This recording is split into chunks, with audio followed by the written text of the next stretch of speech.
Hello guys, आज हम पढ़ने वाले हैं बोर्ड मास रूल। राइट। बोर्ड मास रूल बच्चों को बहुत ही लोअर लेवल से पढ़ाया जाता है और सारे बच्चों को आई थिंक ये रूल आता है।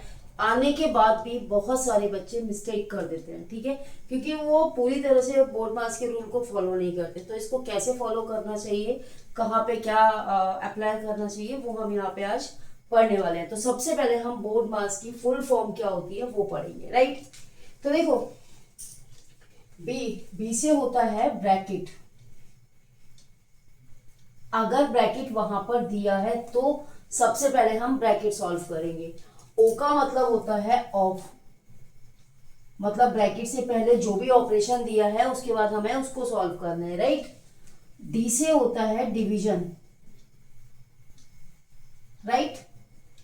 तो उसके बाद हम डिवाइड करेंगे, कहीं पे भी अगर डिवाइड का साइन है, इन केस अगर डिवाइड वहां पे नहीं दिया है तो हम फिर मल्टीप्लाई करेंगे, मल्टीप्लिकेशन। ठीक है। मल्टीप्लिकेशन के बाद हम करेंगे एडिशन, क्योंकि ए से क्या होता है एडिशन, तो हम उसके बाद करेंगे एडिशन। ठीक है। और एडिशन के बाद क्या आएगा, सब्ट्रैक्शन।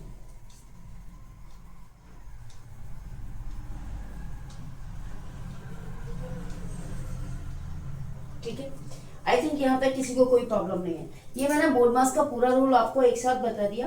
बट अगर आपके सिंप्लीफिकेशन में कहीं पे भी कोई ब्रैकेट नहीं है तो वहां पे हम उसको बोर्ड मास ना लिख के हम सिर्फ उसको डी मास लिखेंगे।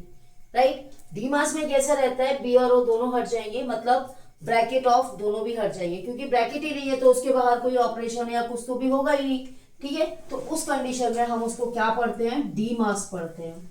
तो उस कंडीशन में हम सबसे पहले क्या करेंगे, डिवीजन, फिर मल्टीप्लिकेशन, फिर एडिशन, फिर सब्ट्रैक्शन। उसके लिए मैं एक एग्जांपल लेके आपको बताती हूँ। राइट।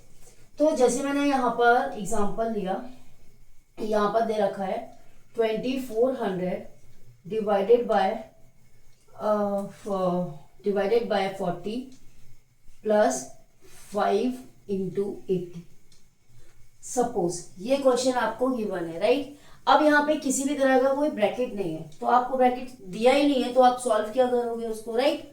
तो उस केस में हम क्या करेंगे, हम इसमें बी ओ नहीं देखेंगे, हम सिर्फ इसमें डी मास रूल लगाएंगे। कौन सा रूल लगाएंगे, डी मास। ठीक है। डी मास में सबसे पहले हमें क्या करना पड़ेगा, डिवाइड। तो यहाँ पे डिवाइड का साइन है तो हमें सबसे पहले क्या करना है, डिवाइड करना है। तो 40 से 2400 को डिवाइड करेंगे तो 4 6 24 और एक जीरो और कट गया। ठीक है, कोई प्रॉब्लम नहीं है यहाँ पे। जब हमारा डिवाइड हो गया उसके बाद यहाँ पे कौन सा साइन बोल रहा है, एम। एम बोले तो मल्टीप्लीकेशन। तो जहां पे भी मल्टीप्लीकेशन का आपको साइन दिखेगा तो आप सबसे पहले उसको सॉल्व करेंगे। तो ये प्लस है, उसको ऐसे ही छोड़ना है। अब हमें ये मल्टीप्लाई कर लेना है, 400 हो जाएगा। राइट। कोई प्रॉब्लम नहीं है। ठीक है। अब मल्टीप्लीकेशन भी हो गया हमारा, उसके बाद हमारा क्या आता है, एडिशन। तो अब हमें क्या करना है, हमारा ये स्टेप क्या होगा कि हम इन दोनों को प्लस कर दें। तो ये कितना हो जाएगा, 460। ये हमारा आंसर हो गया। सब्ट्रैक्शन का यहाँ पे कोई भी टर्म नहीं है तो इसलिए हमें सब्ट्रैक्ट उसको करना नहीं है। तो ये हमारा बोर्ड मास का रूल हमने पढ़ा था, लेकिन यहाँ पे ब्रैकेट नहीं है तो हम यहाँ पे बोर्ड मास ना पढ़ के उसको डी मास बोलेंगे। राइट। सपोज अगर ब्रैकेट होता तब हम वहां पर बोर्ड मास अप्लाई करते थे। राइट।